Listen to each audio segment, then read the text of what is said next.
obboleessi keenya booy baalee kun dheengadda lubbuun jiram garuu amma fuula rabbii deemee jiram erga inni akhiramee maaltu dubbatame Hundi bafiraa fi aaniin baatitee namni si awwaalu.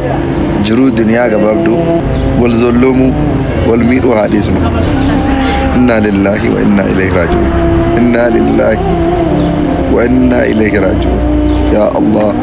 Obboleessi keenya kun booy baalee kan jedhamu yoo ta'u maqaan isaa dhalataa warra baaleetiin jiraataa Yuunaayitid Arab Imireetii kan ta'eef biyya namaatti hojii hojjechaa kan turedha. Obboleessi keenya kun dubartootaaf dhiironni keenya kanneen biyya namaatti of jijjiiruudhaaf jecha biyya namaatti hojjechaatiin jiran ija imimmaaniitiin boo'aniin nu zollome haqa keenya nyaatee maqaa garagaraatiin akkaataa garagaraatiin nu warra biyya namaa mana namaa keessa hojjetu kanam nu nyaatee imimmaan keenyaatu lafatti harca'aa ture jechuudhaan erga inni akhiramee illee isa himataatiin jiru achiin duraas haqarraa qaban dubbataatiin turan haqa keenya maallaqa keenya nurraa fuudhe jedhanii himataa turan amma garuu innis du'a dingataatiin lubbuun isaa dabartee jirti. Obboleessi keenya kun fuudhee bultii kan qabu yoo ta'u ilmaanillee horateeti jira.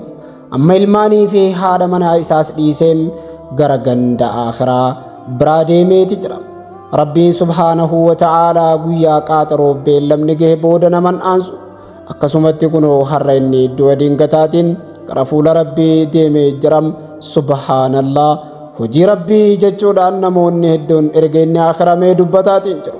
Namoonni baay'een ilma namaa hin zollomina, addunyaan tuni gabaabduudha jechuun dhaamsa namaaf dhaamaa jiru. Imimmaan ilma namaa namaaf hin tolu. Nama imimmaan isaatiin jiruun ta'e hundi daaraa taatutu jiram.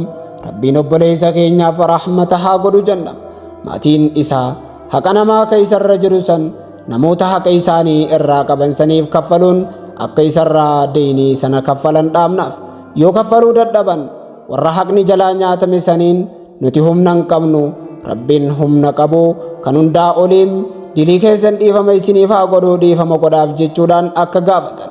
Yoo san dadhaban hawaasatti iyyatuudhaan liqaan sun akka irraa kafalamu akka taasisan jennam. Haqa namaa imimmaan zollomamaa Rabbiin hin dhiisu.